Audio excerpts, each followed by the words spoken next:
I'll start the recording now, just so it's not 10 minutes of us talking about snow. There we go.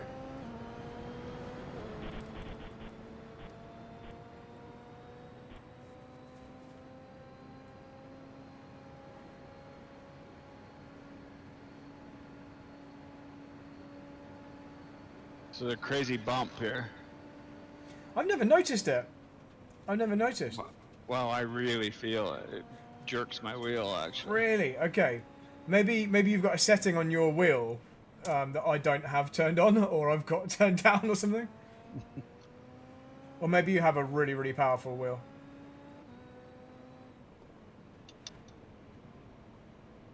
So yeah, basically there's a lot of very long entry corners where you can make up quite a lot of time by trailing the brakes in at a very high speed, as long as you don't then end up at the apex slightly too fast, and then you've obviously lost all the benefit.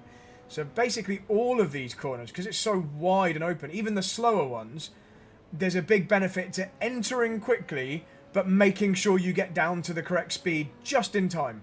I know that sounds really obvious, and like, you know, most corners on most tracks are like that, but it's like an exaggerated version here because of just how wide and flowing the corners are.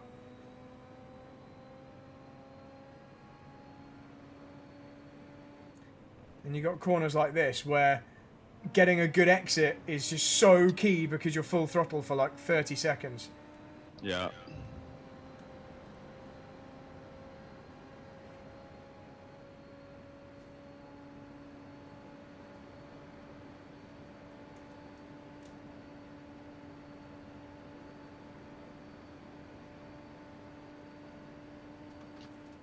Yeah, I see what that's doing to you. Wow, that's crazy how that jerks your wheel. Mine does not do that at all. I've never noticed that at all. That's crazy. Really? We'll have a look at exactly when it does that for you.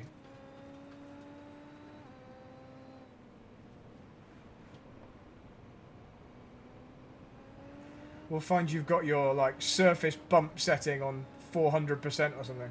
Yeah, something, huh? This corner is a little tough, but this one is really, I can't figure this out. Yeah, these two are really, really tricky. Yeah, okay. Yeah, we can work on those easily. It's fine. They're the two on the whole track that aren't fast and flowing, aren't they? It's like they're the two slightly different ones. Everything else apart from them is high speed.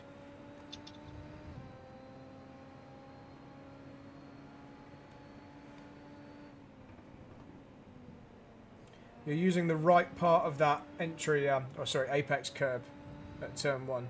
The flat part, but not the raised part.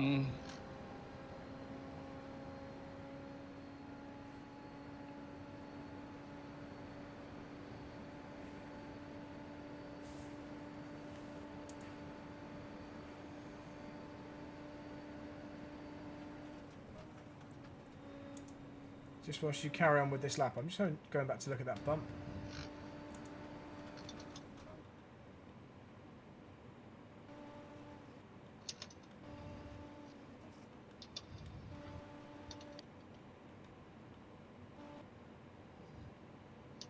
So it's where the short version and the long version of the track meet, I think. Oh no, it's where the bus stop chicane rejoins. That's where it bumps you. Okay. Okay.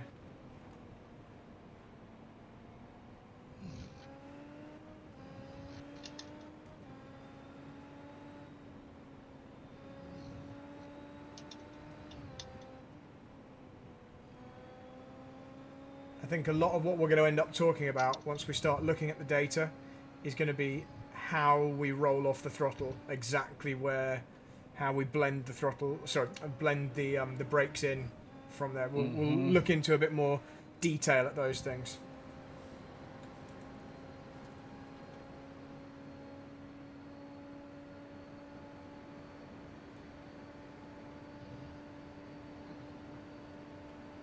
Yeah, you've got a few more laps yet before we start judging the ultimate pace of the car. It should be within a second and a half second or so, but it'll just get better, like a tenth or two better each time. As long as you don't overheat the rears on exit or anything. Looks like you're not.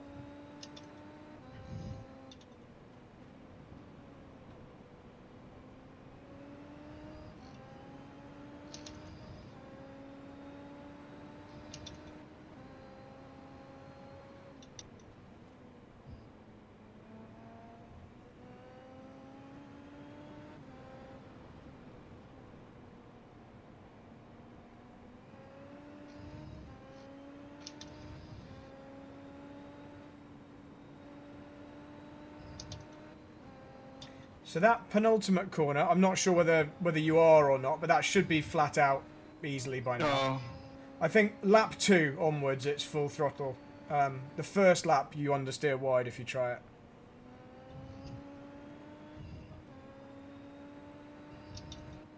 Yeah, you found quite a big chunk of time on that lap.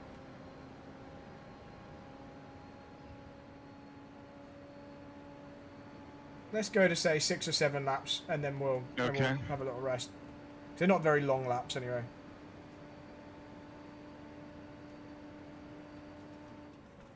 That is crazy how that bump chucks your car. I'm just going to check mine now to see whether I'm just not realising, but I'm pretty sure it doesn't.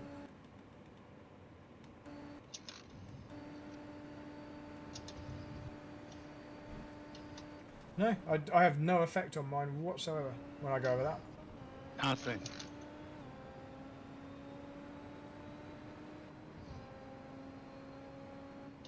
Uh-oh.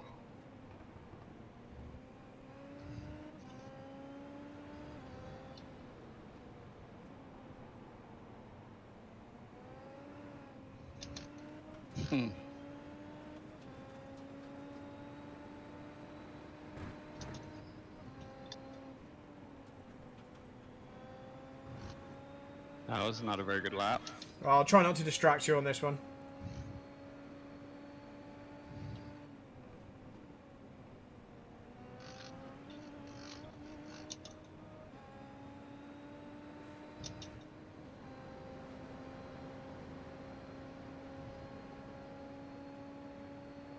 Boy, if you don't get a good exit, you sure lose a lot of time. Yeah, it kills you down here, doesn't it?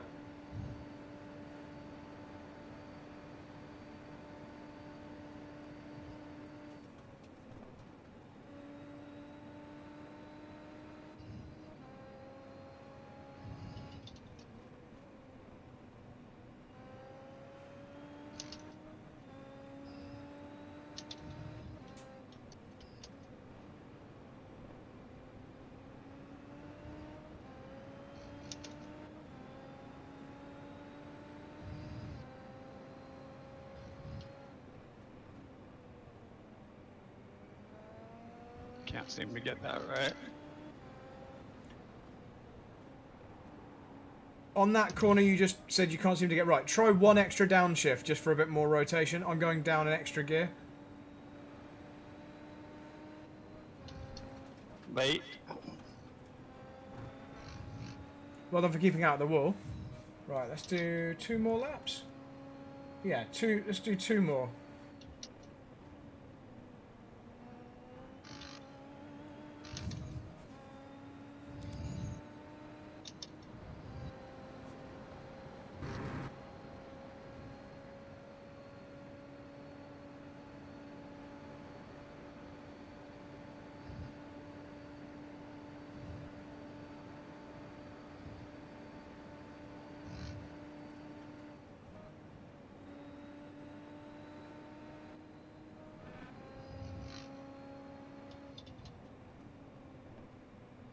That looked pretty nice through there.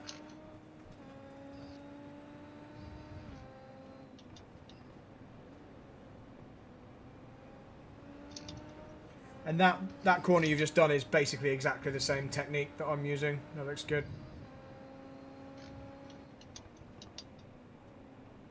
I think for this one I'm slowing it down a bit earlier than you.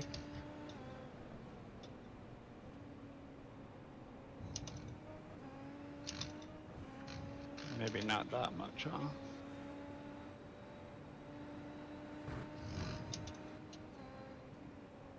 Your steering wheel really has a kick to it when you come off bumps. Yeah. Right, let's do 1 more.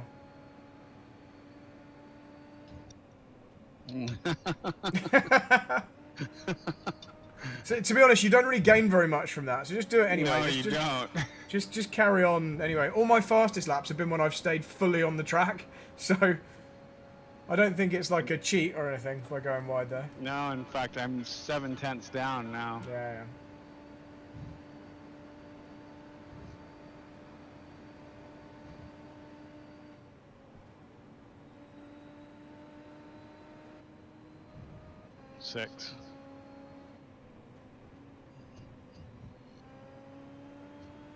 4.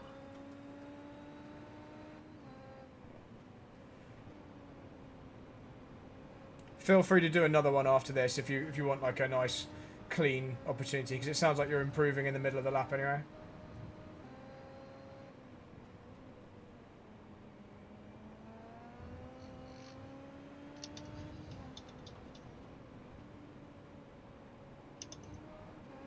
So that one, the car will just repair itself, so you'll keep your nice warm tyres. That one, I think you're going down an extra gear more than me. So the right-hander, I'm going down 3.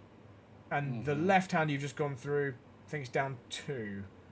But I don't know what gear I start in. So that's not very helpful. We'll look on the data. Hang on, I'll just have a check now whilst you're spinning around. So let me just look.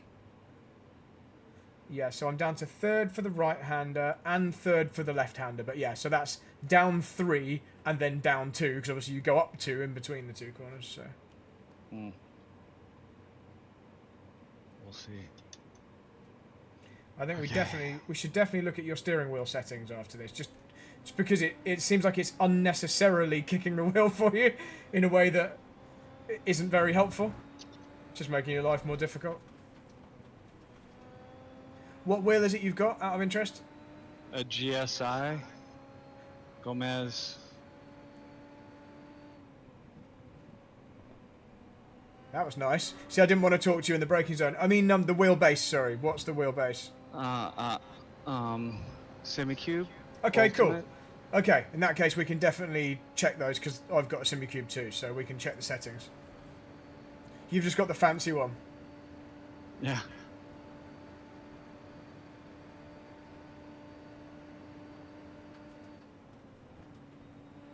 Oh, that's gonna kick me out. No, that's alright. You've got loads of room there.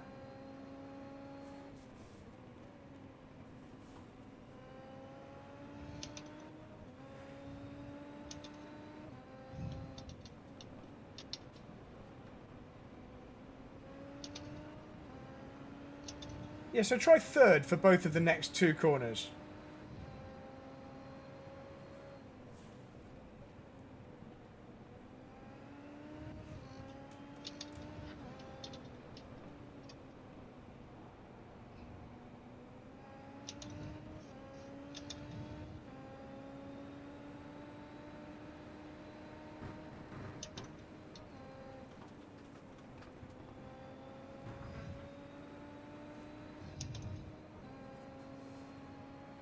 Oh, good job. That's more like it.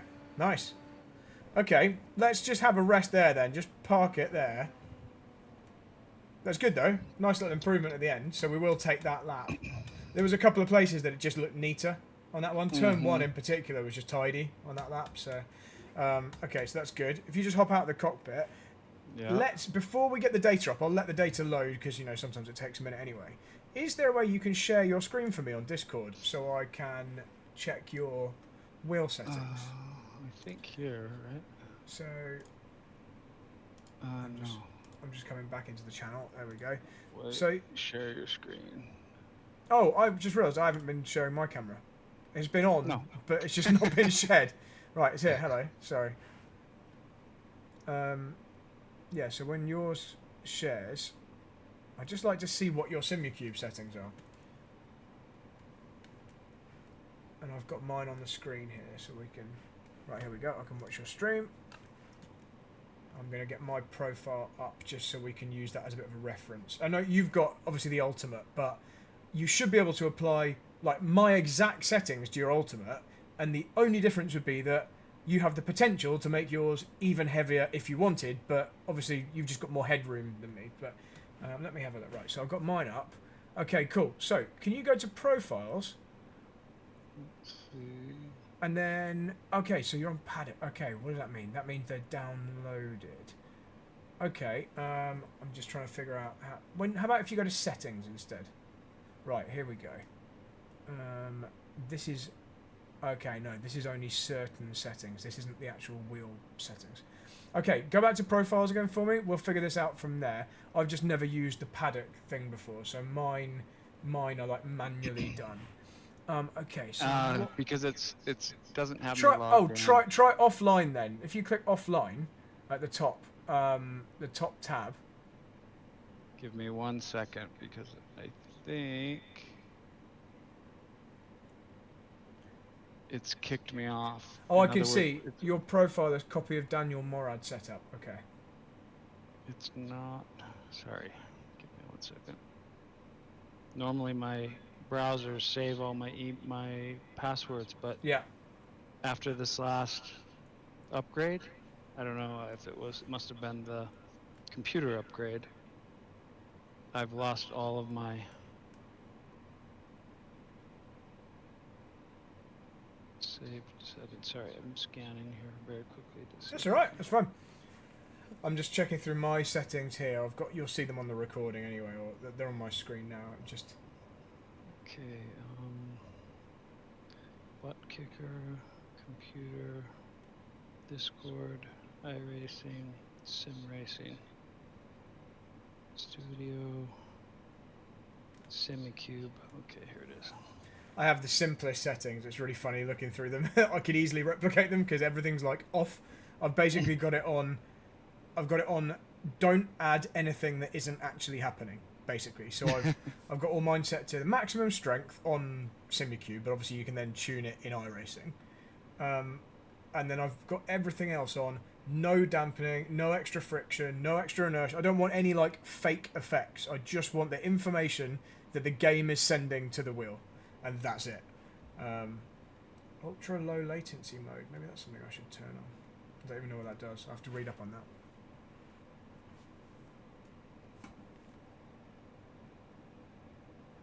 Okay, I'm signed in now, I think. I don't know if that's changed anything about...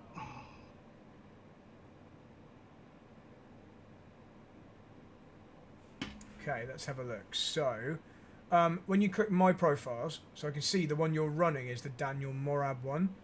So if you click on Offline at the top, just because I don't want to change anything you've got. Okay, here we go. So you're on copy of Daniel Morad. So if you click on that for me, so click This on where one? it says the one that says copy of Daniel Morad, because that's the one. That's the one it says yeah. you're running. And then if you hit edit, I just want to see what's in there.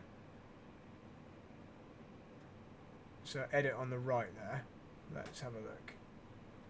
If it lets me see. I'm not sure if it's changed for you yet. I'm still seeing the same screen. It's changed for me now. Okay. At the moment, it's still showing me the list of offline driver paddock files. Hang on. What if I disconnect from you and then reconnect?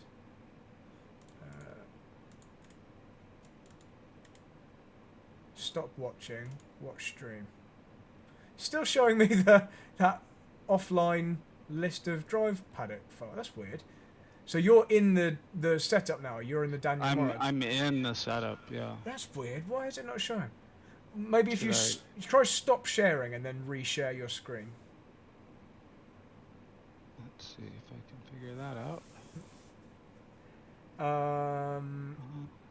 I don't know what button it is. It'll be on Discord where you click share your screen. There should be Stop like a streaming. yeah, and then just do it again.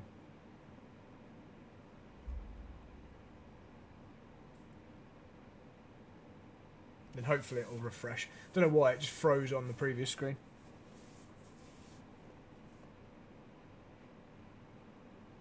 Here we go, starting again. It's still showing me the list of profiles. That's weird. How weird. If you click anywhere else, I wonder whether it's... No, it shouldn't be hidden, because I'm sharing mine.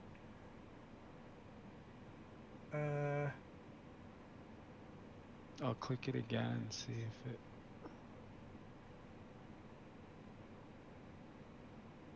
Oh, there it came up now. Okay, for me it's still not showing. It's still just showing that list of all of the different profiles. Okay, the sharing screen now is showing... But strangely it's showing... Is that yours that you're showing? Yeah, you can see Yeah, mine. okay. Yeah, so I can see yours. When I'm looking at yours, I can just see... Well, maybe you can...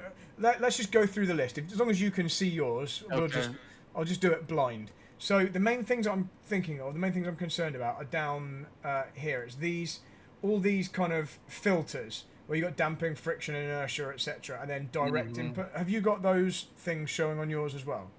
Yeah, because it was a copy of basically his. So, Yeah. Okay. Are there any that are what I have. wildly different? Yeah, so you're zeroed out on the left-hand side, basically Yeah. on everything, and assuming we have the same.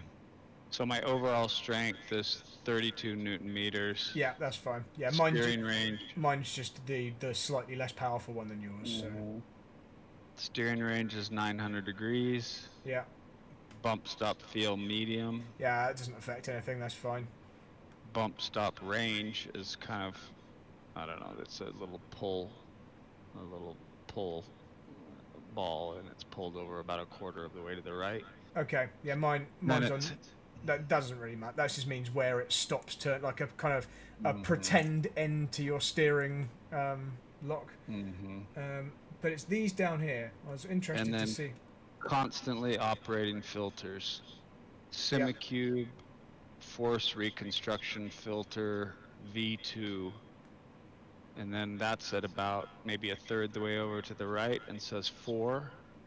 Okay, so that's not an option on mine. So that's interesting. And Okay. then it says torque bandwidth limit Yeah. unlimited. Yeah. Okay. Yeah, I don't know why Damping. mine. Don't know why mine is. Yeah, it's got a little bit different. You got the updated? I know they changed this recently. I've just changed mine to just to Okay. see what that does. But yeah, I don't think that will affect it. It's these other ones really. I've got damping at 20%, friction at 5%, inertia at 5%, static force reduction 10%, slew rate limit, I have no idea what that is, at 0.32, Okay, that's interesting. Okay. ultra low latency mode off, Yeah. Okay. At least that's the same. um, center N- frequency filter disabled. None of those things you've said so far would make me think that's making your steering, like go really crazy when you go over a bump. But let's And just look at then the others. it says direct input effect fine tuning. I have Yeah. no idea what that is.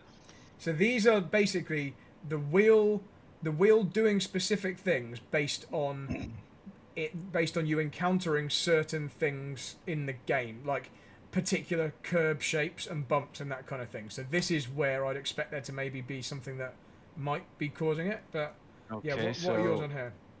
I have direct input effect fine tuning. The first thing is damping, and I would say that that pullover bar is about at maybe 50% of the length of the bar, and then it says strength 100%, and then active, and it doesn't say anything. Let's see if I just slide it if it changes. Okay, yes, it does change. So if I Okay. pull that bar left or right, it goes from 0 all the way to 200%, and I Yeah. have it at 100%, so I Okay. assume that half. Yeah. How about the rest of them? It's the sine wave, square wave, sawtooth, and triangle. They're how the steering is affected by different shapes of bumps, basically, different curb shapes Okay. and that kind of thing. So friction is again exactly like the one above, which Yeah. would mean that it's 100%, which is 50% of the available Yeah. bar. Spring, this exact same. Sine wave, exact same. So in other words, reading 100%, it's Yeah. 50% of the bar. Square wave, 100%. Yeah. Sawtooth, 100%. Yeah. Did I say square wave? Square Yeah. wave 100%, sawtooth 100%, triangle 100%. Okay, so this would be quite easy to reset because they're basically all on 100%, aren't they? So if we want to Yep. change it back, this would be quite easy. But do me a favor, just put them all at 0 because that's what mine are, and Okay. essentially it means my SimuCube software isn't trying to add anything extra. It's not trying to like exaggerate any of the If the surface features of the track. So just stick them all at 0 and then hit OK, and we'll just run again and see if you notice any difference. But before we do that, the last thing I want to check is your in-game wheel settings, just to make sure that they're somewhere similar as well. So I assume that's all saved now. So if you I just assume so. so just back in Close the out of that, yeah. and then options. Oh, I think I know why it wasn't showing me. I think it's because it probably opened that settings thing as a new window, and you were sharing a particular window. The old one. That I think that's what it was.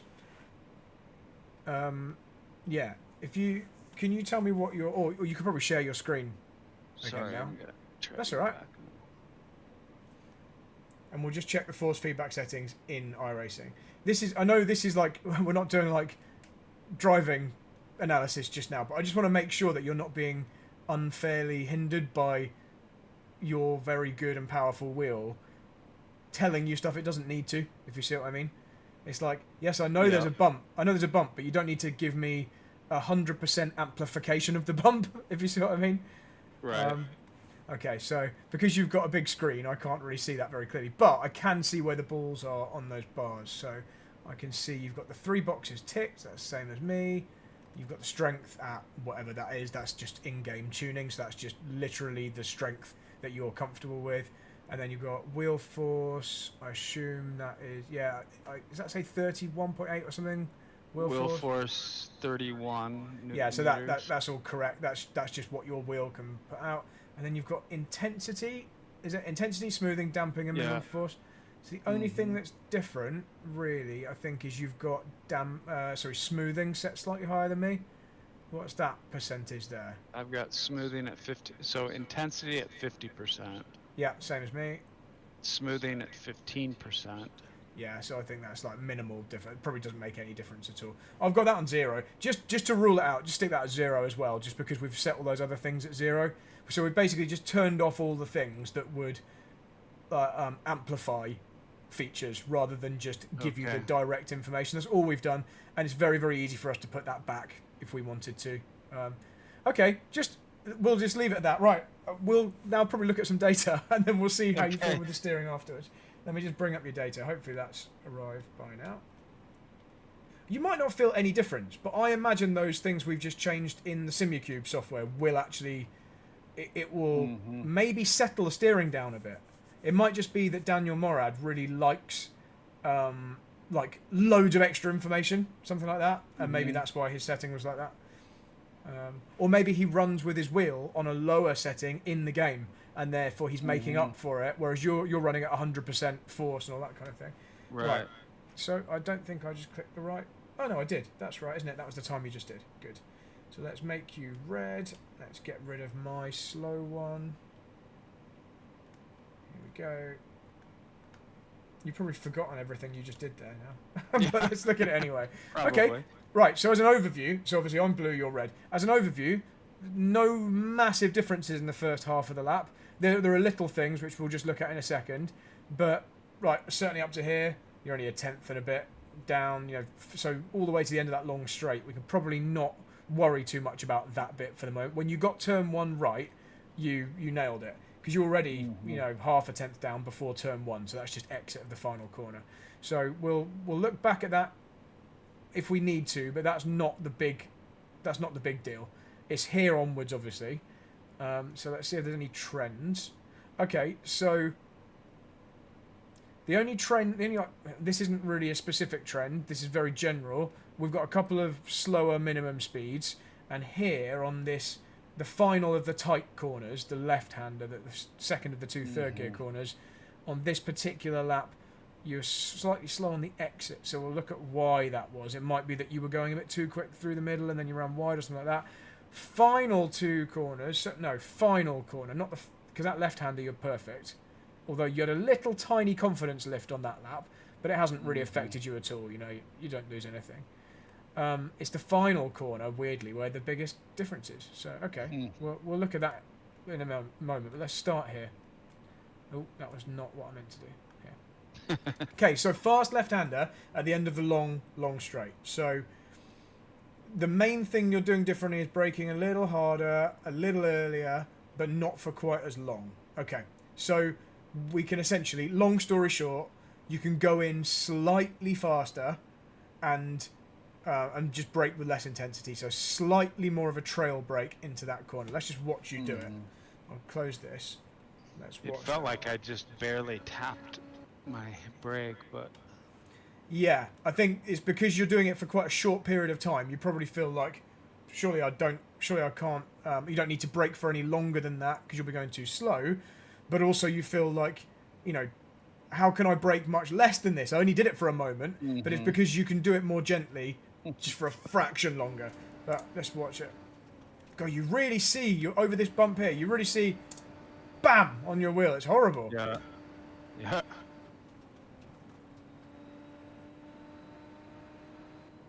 Yeah, so it's the middle onwards. I think you're fine, in terms of the speed that you're doing through there.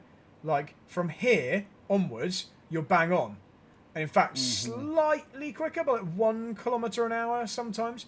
But it's you've just lost a little bit of time on the way in. That's all. It's really not a lot though. When you look at the delta, if we're level here, 0.19, when you exit, it's 1/10. You lose a tenth basically from there to here. So it's not massive. It's not where most of the time is. But so I won't dwell on it much more. But essentially, brake a tiny bit later, a little bit more gently. It's only like 10% more gently, and well, actually, it's 50% more gently, but it's 10% pressure. I got you. But just for a little longer, just to keep the weight on the nose, so it doesn't try and understeer. I heard you. I think you said maybe it was on this lap where you were like, "I'm not going to make the exit" or something like that, and then it did stick actually. But if you trail the brake a fraction longer, you'll just stick it tighter to the inside. And then we've got this downhill left. This one's just quite simple. Your brake pressure's perfect. You just braked a tiny bit too long. And okay, I say perfect.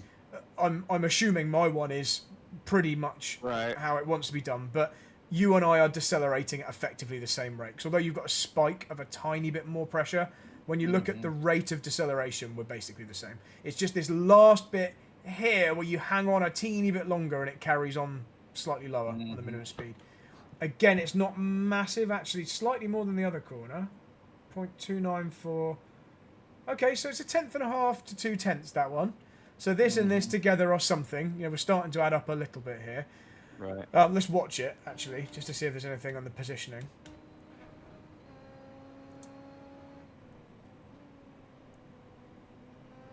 I think it's more. I think the time loss is more about the distance you travel rather than the speed. Because I did find it curious that you were losing that much time from braking just that teeny amount extra there. So it's actually more when you look at where the car ends up. So we're wide on the entry. This is fine. This is fine as long as you make a really clear apex and you're like flat out really early. But it never gets there, does it? And that's why. And you didn't even get pushed out onto the exit curb. So that's why there's a bit of a time loss there. Just by comparison.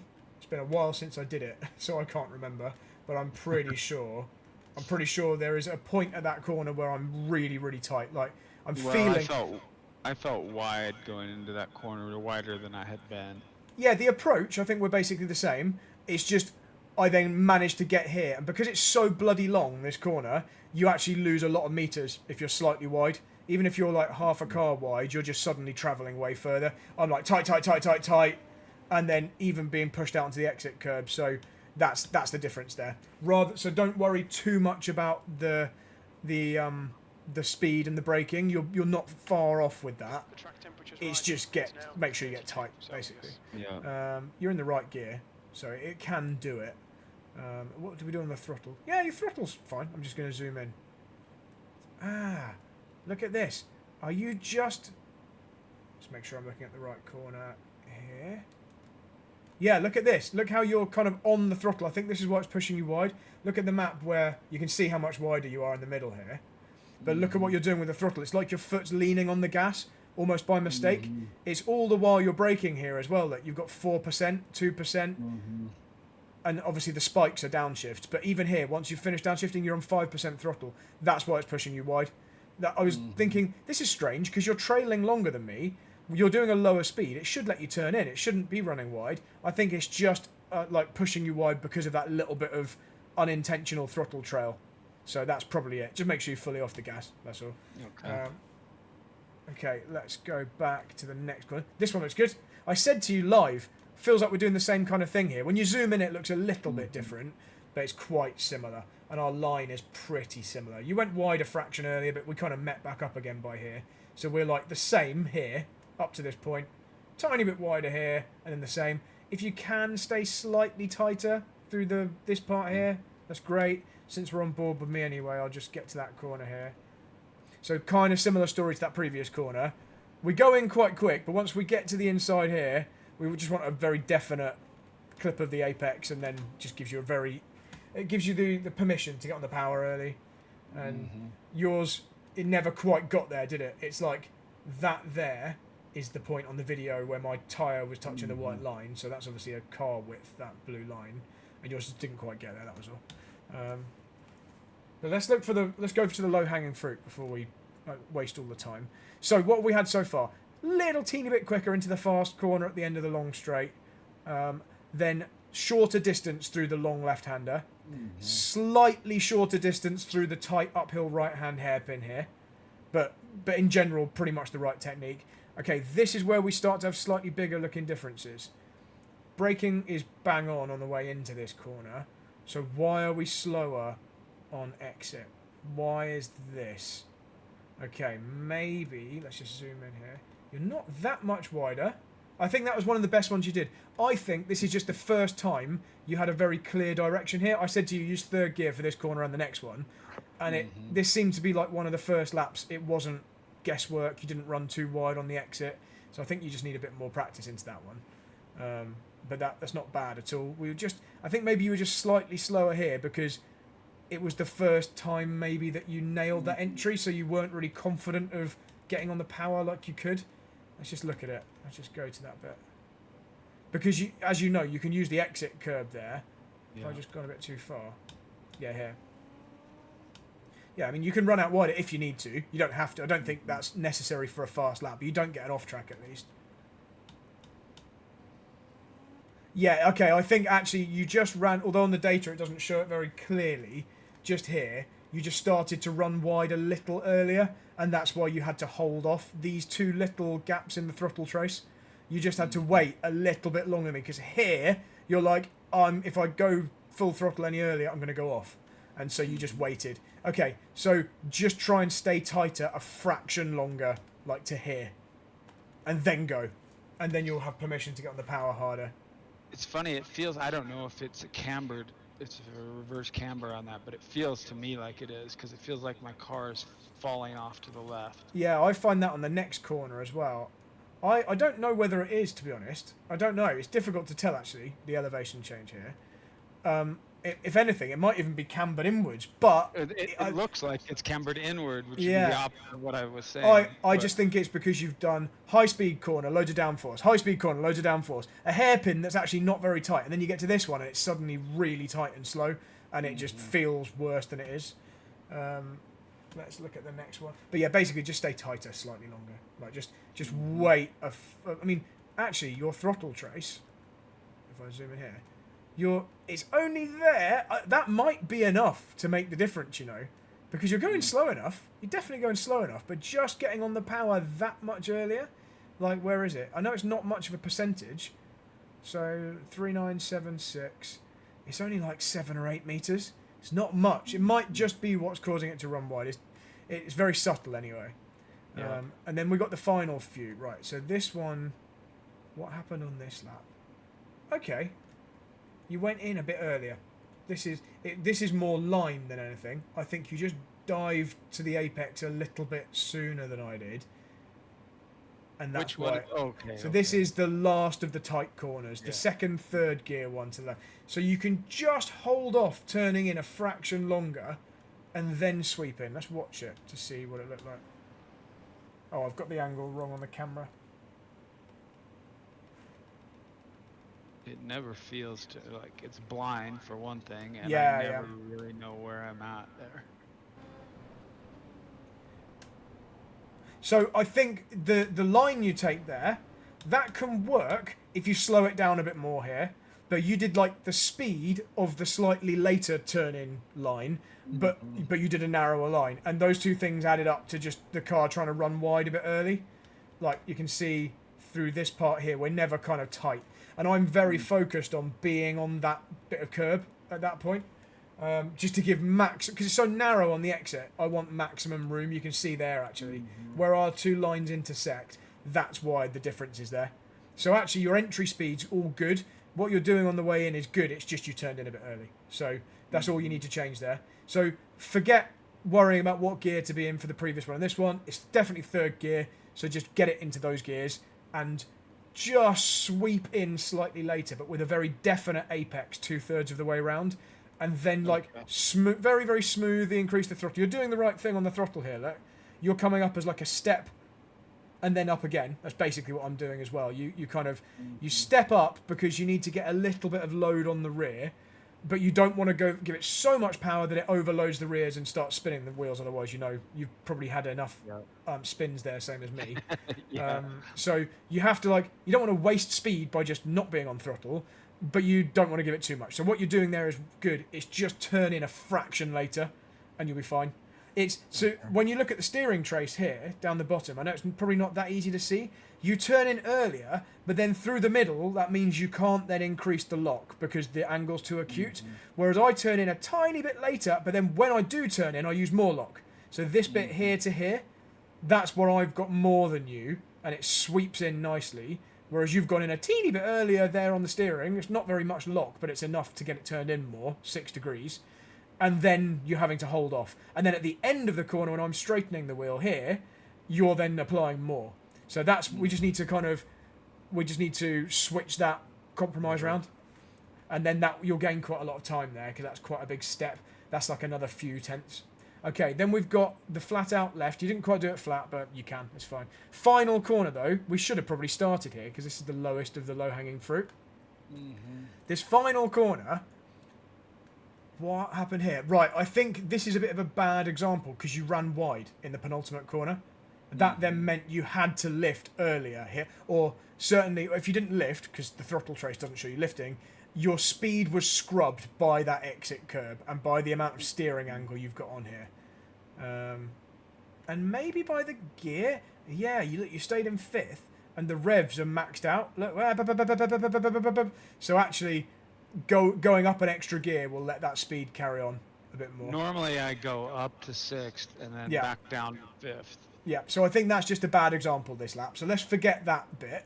Let's look from here onwards on the way in. So mainly our differences are you've got a slightly slower minimum speed in the middle. I think you were compromised by the line that you had to take in there. You only arrived at the outside really late, and that meant you turned right quite late, and that meant you missed the apex. So probably the reason that looks like the lowest hanging fruit is because that was just a crap version. I don't think you normally do that. So maybe let's not read into that too much. Just make sure you're in 6th through the left, or by the exit of the left. We'll try not to run as wide on the exit of the left. It should just go in flat out with a nice decisive turn in. It should just do it. And then it's like it's quite an early brake, early turn for that final corner. And it should just sail through a little bit quicker than it did on that lap. Okay. I'm interested to see what the steering feels like to you now. But just as a recap, tiny bit quicker into the corner at the end of the long straight once the tyres are warm. Shorter distance through the long left-hander that follows that. Slightly shorter distance through the uphill hairpin right-hander. What did we say we wanted to change in that tight right? Oh, yeah. Don't let it run wide too early in the first of the 2 third gear corners, because that's what compromised you slightly. And then don't turn in quite so early for the second of the 2 third gear corners, and that's where we got to. So it's really not. There was a lot of talking for not really much. You're not going to do a lot of physical changes. It's very small tweaks that will hopefully just add up. And if you just don't screw up the final corner or final 2 corners, that's going to be a big time gain anyway. That's going to be another 3 tenths through there. So let's go again. Awesome. And again, just don't worry too much about the tyres not being warm. The car is capable of doing... What did I do initially? It's capable of doing like 23s straight away, but I gained like a second over my run So it definitely gets quicker and quicker.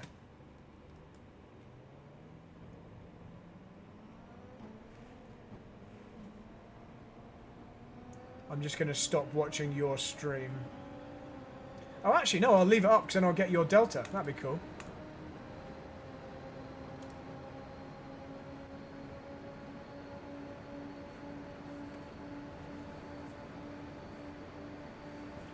I'll just turn the volume off on your stream. There we go. That's better.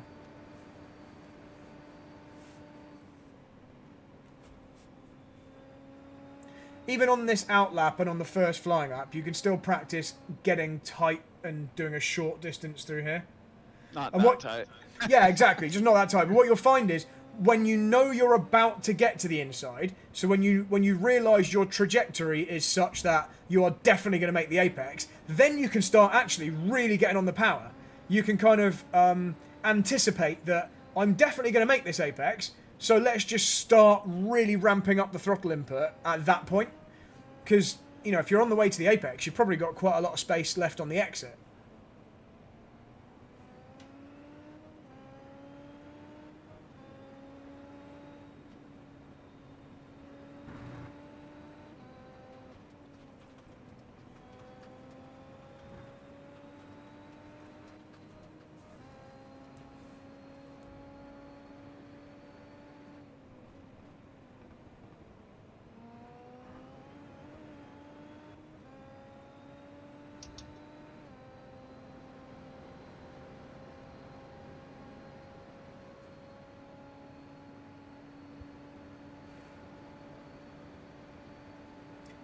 Oh, have you felt any difference with the steering, by the way? Or no change yet? I don't really notice a big difference, actually. It still is giving me that big Yeah, kick. it is. It is. I don't know what that is. That's really strange.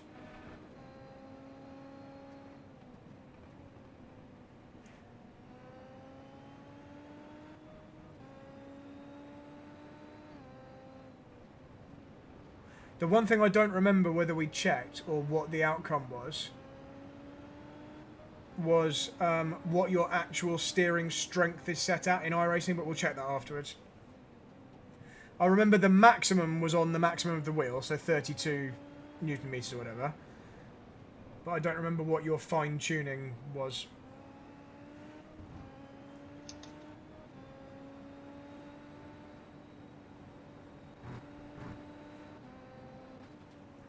Because it might simply... Yeah, don't worry. This was never going to be one of the best ones anyway. What it might be is simply that you've got the force of the wheel turned up higher than me.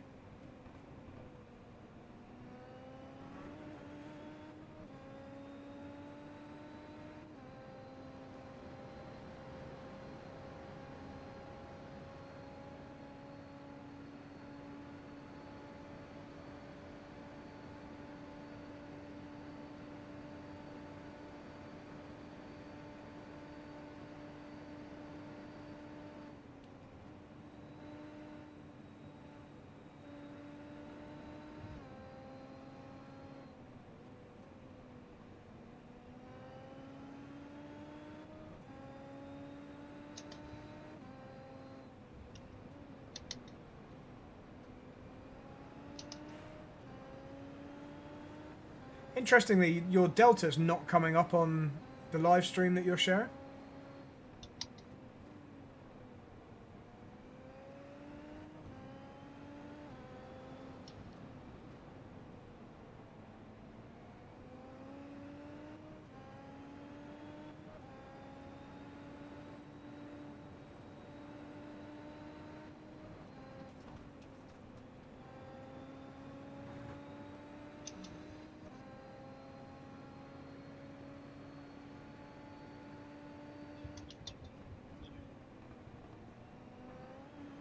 Okay, so you've got down to the pace quicker on this run. So you're pretty close to your fastest time of the previous run now. Mm-hmm.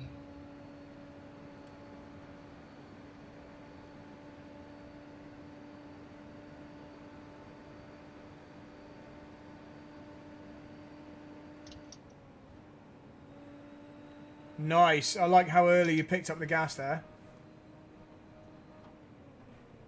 Oh, I've lost my shift.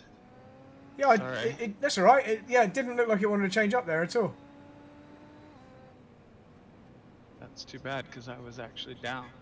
Yeah, that looked like a good lap. So don't worry, you got loads more. I was trying to take sixth gear and it wouldn't give it to me, and then I tried to Yeah. downshift and it wouldn't give it to me either. Because that cheapo Gomez wheel you've got. I don't like this. I've had all sorts of problems with this wheel, I'm telling you.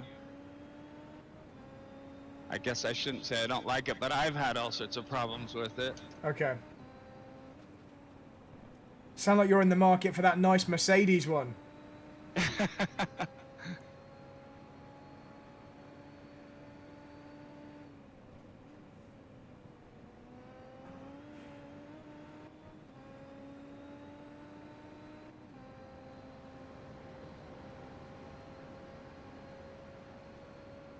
The Gomez wheel, while I'm on this straight, the Gomez wheel, whenever I stress the wheel, so if I'm in a turn where I'm on the curb hard, I'm leaning on the car hard, and it sometimes doesn't give me...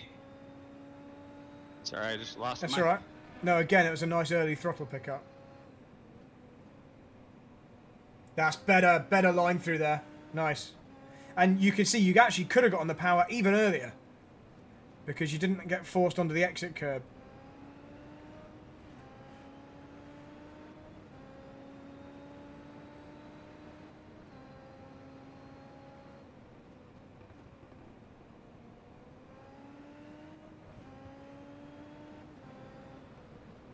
So that was just a little bit greedy with the entry speed, but up until that corner, that was nice. So we'll just be slightly more careful into that one. Obviously flat out through it. I think you just want to turn in a tiny bit more aggressively to that penultimate corner, because it should be easily full throttle. I think you just need to force the car to the apex. Just like go bam, just turn it straight in. And it will make it. I was concentrating on what you were saying. Yeah, and I sorry. missed.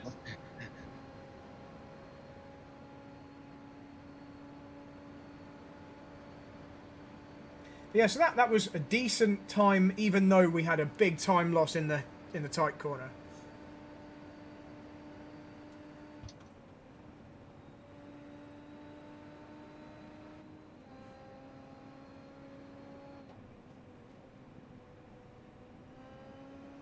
Yeah, okay, so only change I want you to make there is get on the power earlier, because you're now perfectly making the apex, so you can just then accelerate sooner, because I want you to be forced right out to the edge of the track on the exit.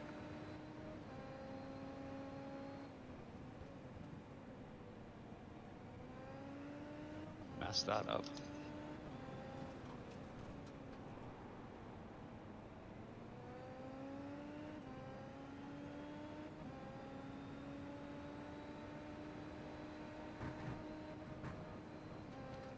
Well controlled.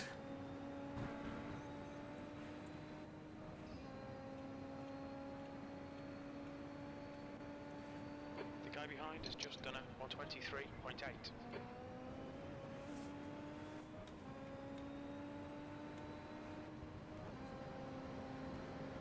It wouldn't give me fourth gear.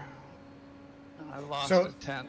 I assume it's wireless then, the No, it's not. Oh, actually, wow. and I've replaced the cord a bunch of times, twice now. Okay.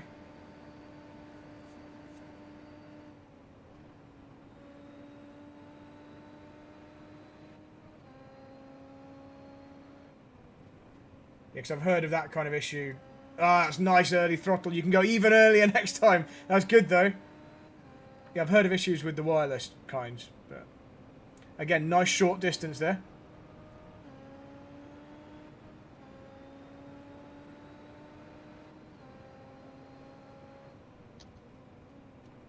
That was a nicer, more under control entry into there.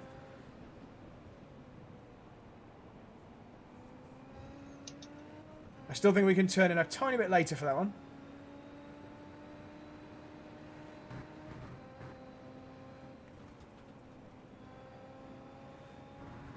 Alright, let's do a few more.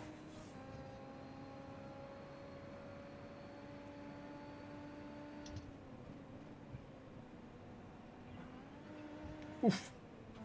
It won't be this one, but just keep going anyway. The car will repair itself. You want to keep these warm tyres anyway. So there's still some little tweaks. It'll be really obvious when you see the video. But I just want to give you the chance to nail it. So you did 8 flyers on the first run. You've done 1, 2, 3, 4, 5. You've done 6 on this one. So complete this one. This one obviously won't count because that turn 1. So do 2 more after this.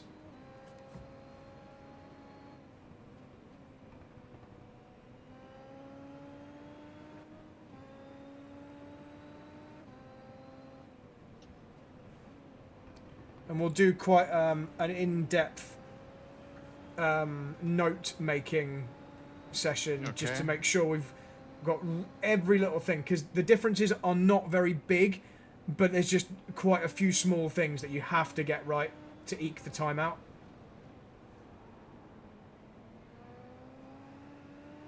That was nicer. I think you need to point it into the apex curb a bit earlier. That penultimate corner. That's nice. That's a decent effort through there. Really good final corner. Right, 2 more. Let's go.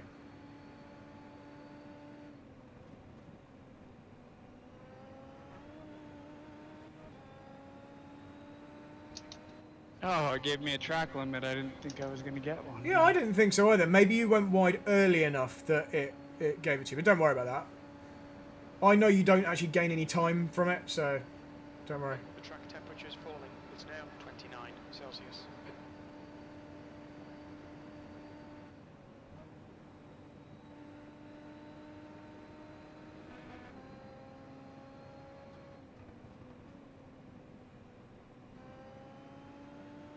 Good, you're getting sharper on the throttle there.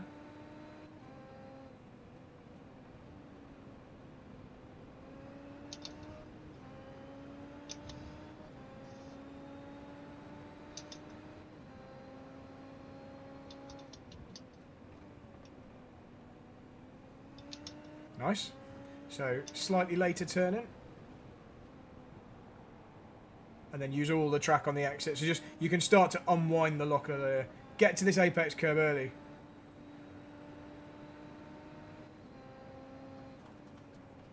Alright, let's do one more.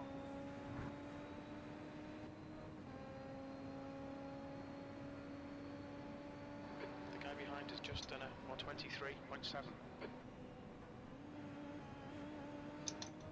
That was terrible. We were just a little bit too quick, weren't we, on the approach into turn 1.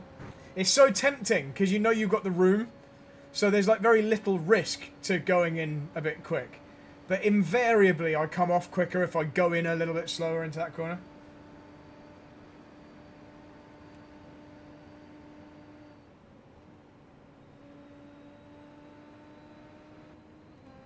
Maybe just do one more, because you didn't really have a chance to improve upon the rest of the lap. Because of turn 1.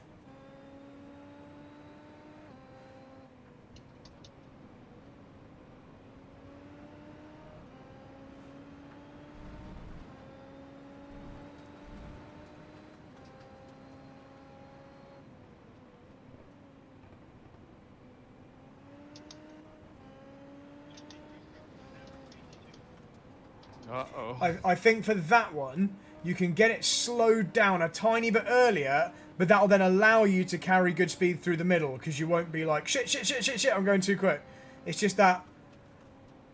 It's just the timing of the braking into that tight left. Right, here we go. Let's do it. One more.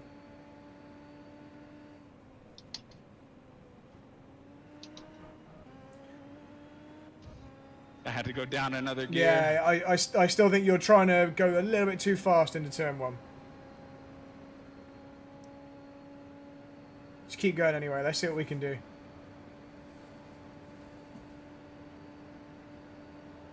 The track temperature is decreasing. It's now 27 Celsius.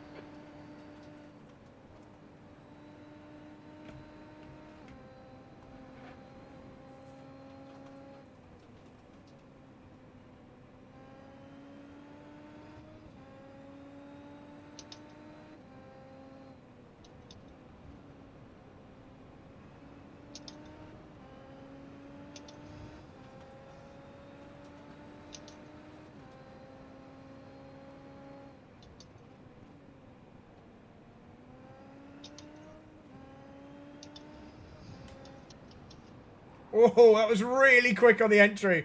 I was like, does he remember which corner this is?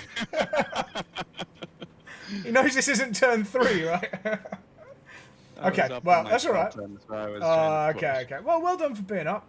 Yeah, you were just... there's definitely a trim. We'll look at this on the data in a moment when you hop out. But I think there's a couple of corners you are expecting the car to be able to cope with more than it can, basically. That's one of them. Let's get the data. Because I'm on board, like, you know when you're a passenger to someone in a car and your foot starts pressing the footwell, you're like, whoa, I think we should be braking now. And every time into there, I have that feeling with you. Like, I'm not expecting it to grip as well as you are. It hasn't quite loaded up yet, so we'll just give it a moment. And I don't need to ask, are you out of the cockpit? Because I can see your screen. I can see you are. Yeah. Weirdly, I could never see your Delta on screen. So have you got it showing somewhere else? Strange. Or do you have it as like an overlay or something? So I have an overlay from Race Labs. Yeah, okay. That showed me my Delta. That's why then. That's why. Okay, whilst we're waiting for that to appear, do me a favour and just go in your options screen again. I just want to see what strength you've got on your wheel. So where it says strength, what does yours say? 6.8. 6.8. Okay. And when you click the word strength, it should change to Newton meter figure. What does it say there? 50. Okay, so I don't know what that relates. Basically, the Newton meter one is weird. It's like opposite. The higher the number, actually, the lower the Newton meters are. But the strength one is the right way around. So mine's on 7.1. That's higher than 5, for example. And that's the one, you can adjust it in game. I wonder whether maybe... Sorry, what did you say your number was? What's the strength figure? 6.8. Yeah, so that's very, very similar to mine, but your maximum force is a lot higher than mine, isn't it? So I wonder whether maybe your 6.8 is just maybe 20% higher or 15% higher than my 7.1. It might just be that. Maybe you're getting more of a kick. More like a 7.5 or something. Yeah, exactly. Maybe it's just feeling it more because of that. Or maybe there's some other setting we haven't seen. But yeah, it's strange. It's strange to me that it's being so violent to you when it's something I'm not even feeling. Right. This come, I don't know why it hasn't come up yet. Just maybe enter the car again and then hop out. It might just be Garage 61 being slow like it sometimes is.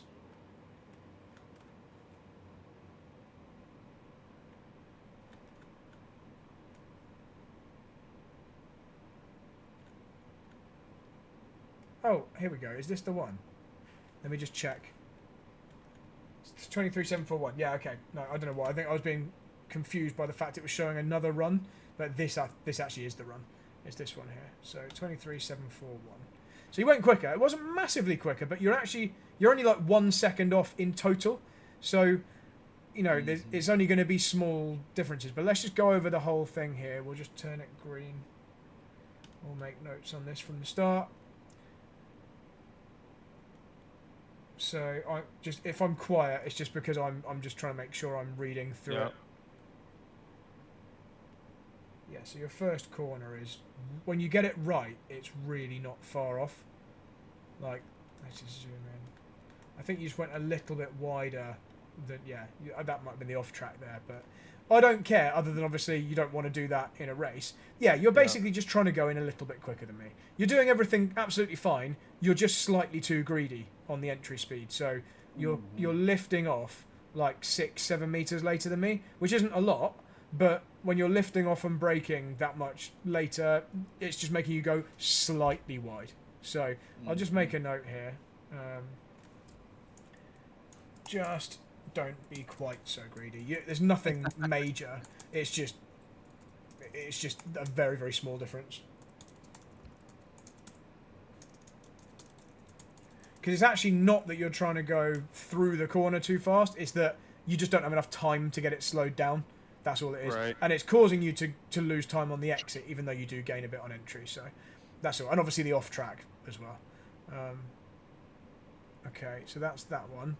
this is basically most of the lap is up to here, so that's fine. Yeah. And you're still under 1/10 down by here, and by the end of the lap you're a second down. So you can see it's definitely all compressed into this bit. So up to here, this is good.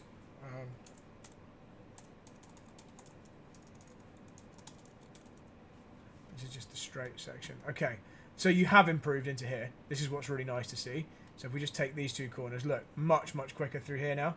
So that's good. You are losing less time.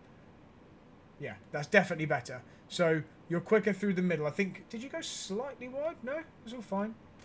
So why are we slower here? What's different? You're not on the brakes. I don't know why that is. Oh, maybe you changed gear a bit late. I'm looking to see if it hits the limiter. Yeah, it looks like it hits the rev limiter there. So, so I get up to 9303 revs and change, and you're at 93. Yeah. So you're from here. This is actually for quite a few meters. So you hit the limiter like there. That's 2473 meters into the lap, and then you change. Yeah, so 20 meters later. Basically, the reason that our lines diverge here, in that bit, the reason that you're that much slower there is purely because you've changed up a little bit too late. So just make sure you change up slightly early. That's it. Sounds obvious, but that's the only reason you lose that bit of time. Look, you see here, you're going quicker than me here, so there's no reason. You don't lift, you don't brake, so the only reason that suddenly we start spreading apart there, I think maybe you went slightly wider. You did go a little wider actually. If I remember correctly, I tried to get the shift and it didn't give it to me. Yeah, fair enough. And we did hear that. So that makes sense. I'll make a note anyway, just so we know why. But try not to hit the rev limiter. Buy a different really expensive wheel. Yeah, apparently. They should be really good. The Gomez one's supposed to be amazing, but... Well, yeah. I've had nothing but problems with it, to be honest. I like the way it feels, but it's like it has some sort of electronics issues. Yeah, fair enough. I've written them numerous times, and I don't know, there's... Sim customer service is never very good. Yeah, I don't care what company. Actually, SimiCube is probably the best. Yes, I think SimiCube are really good. You'll see what I'm on about here. This is what we mentioned in the first one. I can see it still happening, and I think it's still being pushed a little bit wide. I don't know how I describe this. Leaning on the throttle there? Yeah. It doesn't look intentional because you don't do it anywhere else. You see just here? It's like you're kind of tickling the throttle at the same time that you're still trying to trail the brakes. So right here, it's not like in the very final stages where you might see an overlap on purpose, like here. Here, like we're still in the middle of the braking zone, really. You know, you're trailing in. You're nowhere near the apex yet. Yet you're at 6% throttle. And I'm not even thinking about the throttle until here when I'm off the brakes. So I think that is causing this. I think that's causing... Because everything's fine here, and then you are like significantly wider at this phase, travelling further unnecessarily. You're still tighter than before, but you can see how we've got this slightly different compromise. I'm like tight, and nice early throttle, similar to you, but running wide out here. And you're wider and making a later apex about here, and then not running quite as wide on the exit. I think that there's something in that like kind of leaning on the throttle on the way into the corner. I wouldn't expect that, you know, you're really trying to get the thing to rotate at that point, and that's going to prevent it. That's going to like push you onwards. So it's strange because it's not something I normally do. No, it's not. It's not. And for all the good work you're doing on the nice trail brake in here, that's like making it difficult for no reason. So just try and make sure your foot's fully off, or even build a slight bigger dead zone into your throttle pedal. Right. Even if it's like 2 or 3%. Then let's look at these next ones. Okay, let's go here onwards. Okay, so this is the uphill hairpin. We're slightly slower on the way in here. Okay, so yeah, so you're losing a bit of time versus your previous one into here because you were a little bit more cautious, but then you don't lose as much time on the exit. So you clearly get a better exit because if you see here on the delta, there's like, whereas before there wasn't really a step in the time loss, on this one, on the green one, you go from 0.365 to 5 by the middle of the corner. We've already lost a tenth and a half. Before that didn't happen, but on the exit here before, look, you started to lose more, whereas the green one actually stays basically flat. So you've managed to fix the exit, but you've slightly compromised the entry in order to do that. But yeah, you can actually see, if we zoom in here, look how yours is the best of the exits. Of all three of us, me, you, and you, your green one is actually the best. It's just, you can do that without being quite so careful on the entry. You just braked a bit early, that was all. Because you've got such a long entry here, you can still be really good from the middle part without giving away this. So what I'm saying is basically just brake a bit later. It's all because you just braked a little bit too soon. The rate of braking is fine. Look at the steepness of our lines. They're basically the same, the blue and the green. It's just you started earlier. So just brake a bit later for that one. That's all. It's just a small change. I'll put that in a note. Let's do it here.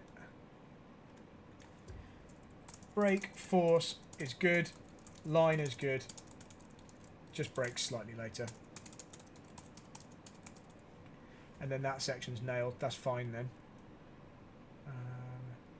Right. Why did I not make... Oh, okay. The reason it looks like there's no note here is because it's down here. It's on the throttle trace. And obviously then that next one is down on the brake because that's what we're related to. But in the list here, they'll all just appear at the side. Right, okay. So then we've got these tricky third gear ones. Right, so interestingly, this was your quickest lap of the session, this green one. But I can see, without even zooming in, that you lose a bunch of time here and here. So it definitely could have been quicker. So let's just look at this bit. Okay.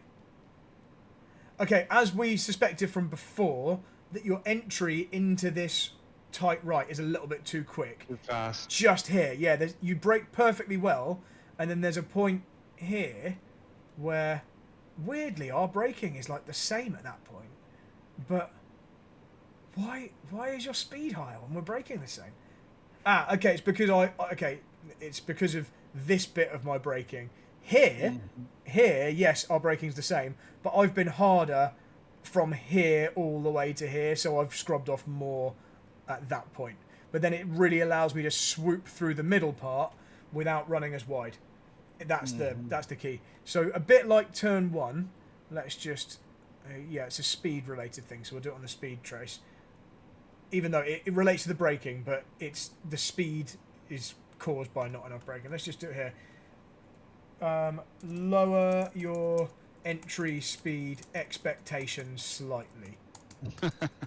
Like, I mean, just don't... It doesn't need to feel quite as quick. You've got less downforce.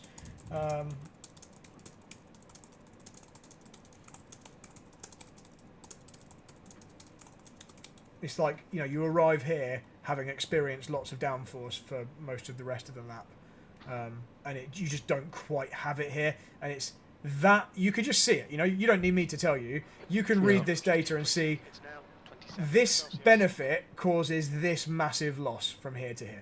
So that's it. A very slight tweak in how hard you brake, you know, how long you're at your peak. You're doing this nice peak and then roll off the brakes, which is perfect for a less tight corner. But because this is a slightly tighter corner, you need a bit more of this kind of plateau of braking and then a roll-off. Your braking shape there is just much more suited to a more open corner. That's all. That's all that is. In fact, I'm going to write that. Because you're very, very good at your single-seater high downforce brake trace. It's just that one's not perfect for this shape of corner. Right.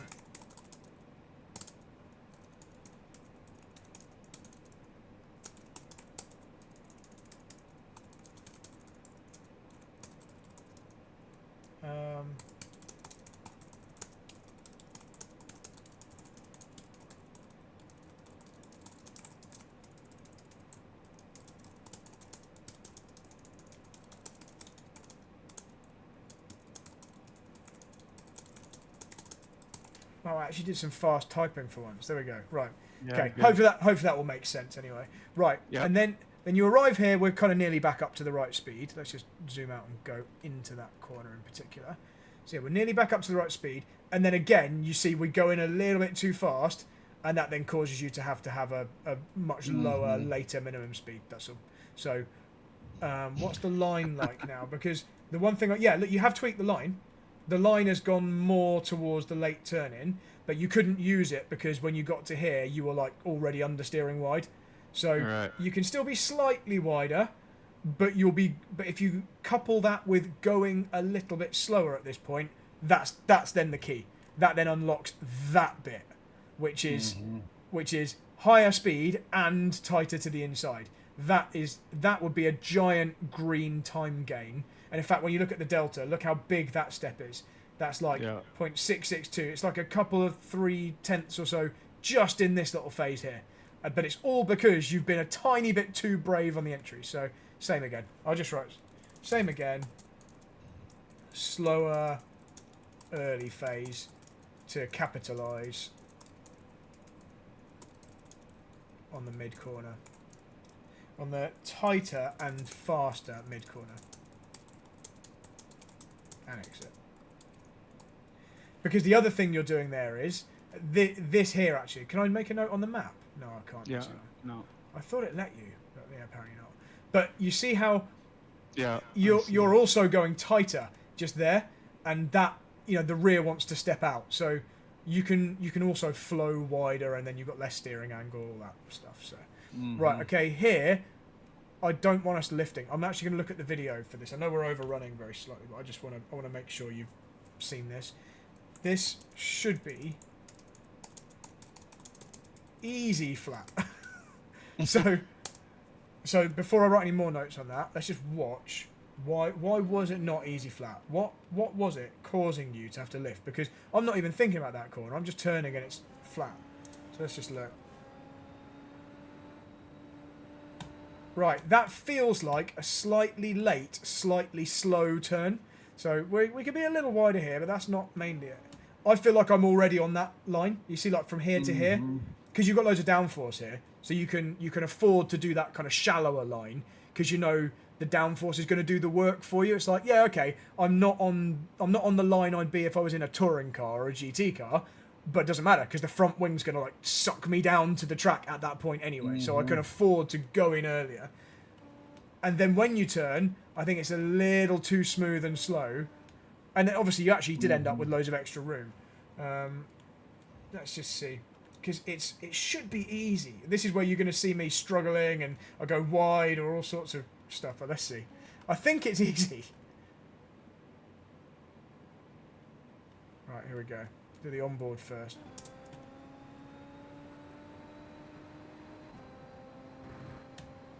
And then let's do the offboard. So I'm a little wider here, but that's not the cause. No, actually, from this swooping view, it felt on the onboard like I went in earlier. On this outside view, I think it really is just a case of being assertive in just turning the wheel. It's just like, I want to go over there, I'm turning there now,